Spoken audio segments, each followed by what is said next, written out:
Hi friends, मैं Ranjana Dubey YouTube channel में आप सबका स्वागत करती हूँ। आज मैं आप लोग के लिए बहुत ही प्यारा विवाह गीत लेके आई हूँ। अच्छा लगे तो प्लीज़ चैनल को लाइक करिए, सब्सक्राइब शेयर करिए, प्लीज़ हमारे सपोर्ट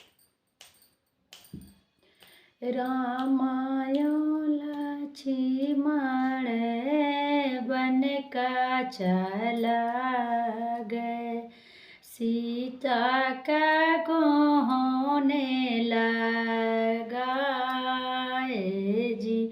रामायण लक्ष्मण बन का चला गए, सीता का गोहने लगा जी।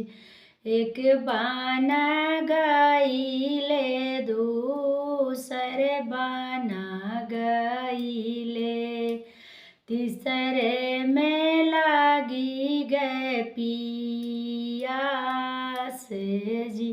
एक बाना गईले दूसरे बान गईले, तीसरे में लागी गए पियास हो।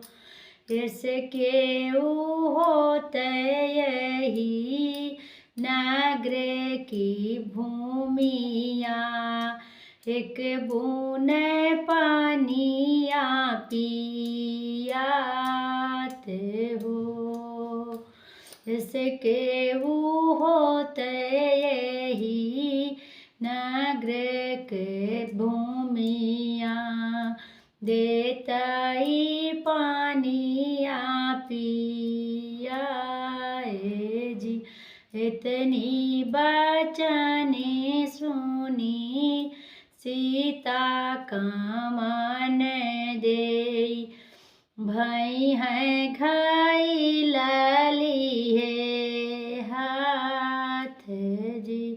रेशम के डोरी लिए ठाढ़े जी, पियो ना मोरे रामा एक बूंद पानिया, हमरा तो देऊ तो सुख दीद, पियो ना मोरे रामा एक बूंद पानिया, मारी सुख देखाई बाटे जी।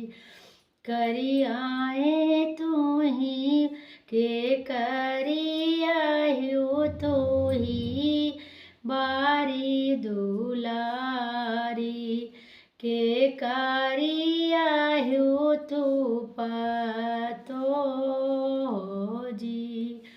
के करी आयु तू ही बारी दुलारी, के करी आयु तू पातो जी। के करे संगे तू ही बिहल बाटू, कौन राजा तू कौन आहे पति जी तो हार जी।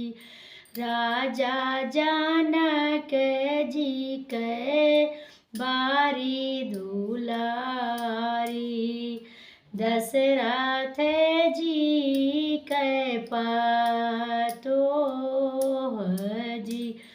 राजा जनक जी के बारी दुलारी, दशरथ जी के पातो जी। श्री रामचंद्र संग बिहल बाटी, कोई आहे स्वामी मार जी। श्री रामचंद्र संग बिहल